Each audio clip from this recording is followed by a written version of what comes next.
One of my favorite stories was in kindergarten. It was half-day kindergarten. I had Nan Worthing, and I decided after the morning kindergarten I went to daycare, and I decided I was not going to go to daycare because I didn't want to.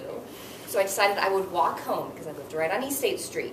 So I walked home, and shock of all shocks, the house was locked, every door, back door, front door, and I went and sat on my front steps and cried. And the crossing guard at that time was Ann Davison, and she saw me crying on the steps and came and got me and called my mom and took me to daycare where I needed to be for the rest of the afternoon.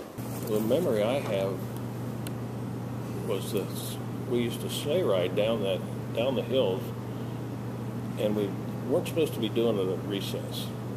Well, teachers weren't outside at recess all the time, so we would do it anyway. And we got so wet, the snow was so wet that we came back in, and our fourth grade teacher, or I believe it was Mrs. Blower, made three of us take off our pants and sit in the teacher's lounge, which is right off of the main hallway, and sit there with our pants draped over the heaters until they dried before we could go back to class. And the other kids would come by the hallway and peer in. Never would happen today. I was so embarrassed. You know, you imagine a fourth grader having to take his pants off. I remember on the first day of May each year, they placed the maypole in the corner of the yard next to Maplewood, and they put white streamers on it, and the girls who were designated wore white dresses, and we enjoyed going around the maypole. One of the best days of gym class was trampoline day. So gym used to be where the cafeteria is now. That was our gymnasium. And they would put a full-size trampoline up on the stage area of the cafeteria. So it took up the entire place. There was no safety protection, no net. I mean, if you fell off of that, you would fall off the stage and onto the ground. It was the most unsafe, springs that were rusted. It was a ridiculous setup, you know, but it was the best day. Maybe it's part of the danger of that made it fun. We also spent a lot of time, girls and boys, playing our own little version of tag down in the tire down there. That's on the big playground now. That was a big, okay, never mind, I shouldn't talk about that. What we did in the tire. I was just thinking. What's another fond memory about East? Can you tell us another story? Oh, playing around out at the recess. They had a merry-go-round. And didn't we have a metal merry-go-round that if you didn't, you'd lose fingers if that thing clanged against the post, and a lot of people got fingers damaged and hurt. There wasn't much concern for safety. See, there's a little part of my finger that was chopped off. Sonny, Nana, and I were delinquent in that we were called in from recess, and we stayed out for just one more ride around this merry-go-way. We pushed it up and down, and my finger got caught between the bar and the rod. Cut off the tip of my finger, had a huge bandage, and I used that as an excuse not to write very well as I was learning printing in first grade.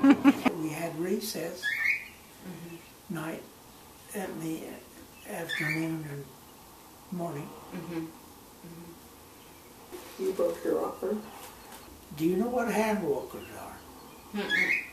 Well, it's just a metal ladder. It goes up this way, that way and down the other I side. call them monkey bars these days. Oh, okay. We called them hand walkers.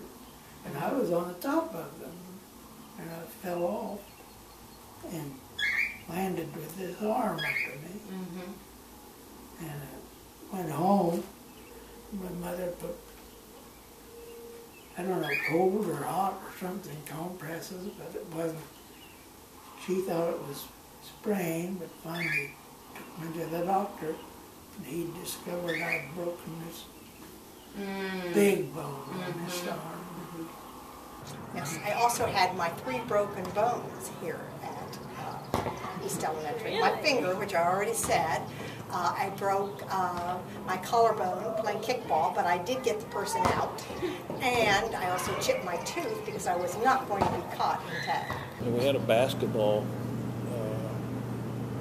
court, and it was all gravel, so you try to bounce the ball and it hit the gravel. You know, I imagine almost everyone that went to school here has gravel somewhere in their body or cuts. Sure. I've got a piece in my knee, but I don't know where it came from. It's Could all, have been the the whole playground. playground was gravel. I'll remember. Yeah, we were much tougher, I guess, than kids now. I don't know. Or I don't remember getting injured, though. I don't remember very many injuries either. I'm sure there were, like you said, gravel in the Yeah, elbows or buried in your- knees.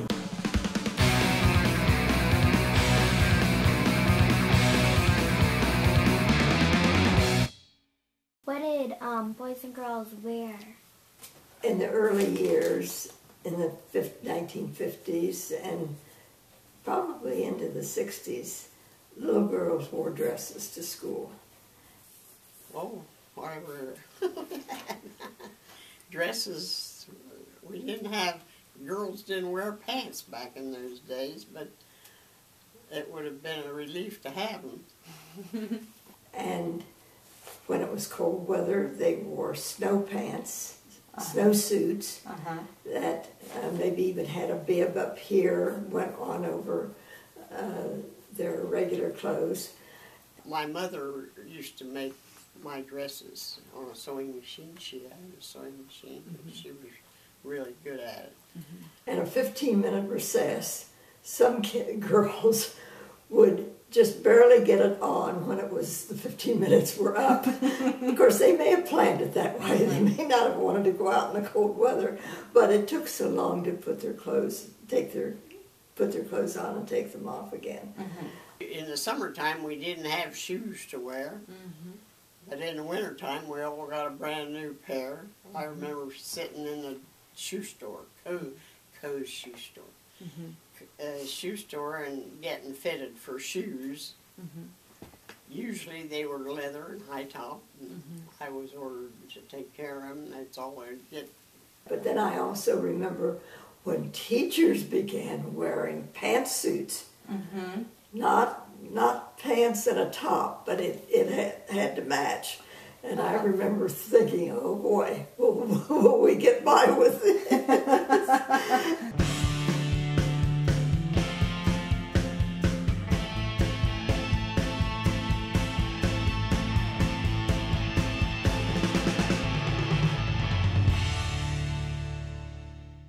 So the students would come to school, then at lunchtime they'd go home. Yes. And go home and eat lunch, and then come back in the afternoon? Right. Yeah. You know, our lunchtime must have been an hour because we walked home, ate lunch, Right, we had walked to have back. time to have gotten home and gotten back. So I imagine it was an hour. Because I remember one little girl would begin looking out, because at that time, East sat up on the hill like Robert's picture shows, and she would begin looking out the window to see if her mother was out there waiting for her. A lot of them ate up at, Castler's? well, where Stewart has his office, was Castler's Dairy, and they had a little restaurant in there, and I know a lot of kids went up there and ate their lunches. I was kind of jealous, and they seemed to be having a lot of fun at lunch, and I was going home and having to eat, turn around and come back. Your moms had like soup and sandwiches ready for you, so you'd have your group of friends that would walk home and then come pick you up again. But by the time we were in 5th and 6th grade, Kastner's Dairy had opened up. So we would go out this back way. Our whole group of friends would go up to Kastner's to eat. And for, I think 20 cents, you could get a grilled ham salad. 5 cents, you could get a ginger ale. Really? Yes. So that was fun. We loved that. The whole group went. And then when did they start having lunch at school? Well, whenever we got the cafeteria.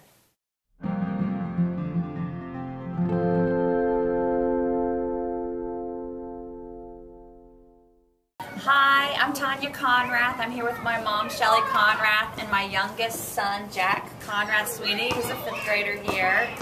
And we are 3 of the 4 of the 4th generation East Elementarians. Absolutely. Loved going to East Elementary. A lot of my friends are still around, and it was really neat to come back to find out I got to student teach at East Elementary. And then later, when I was applying for jobs, I mostly looked around here and wanted to be at East Elementary, and here I am. It's the best place to have kids, my own children. Molly, come on over. And we can see how happy Molly is. She's too Good job, Molly. So Molly's in 5th grade now. My older son just went to middle school.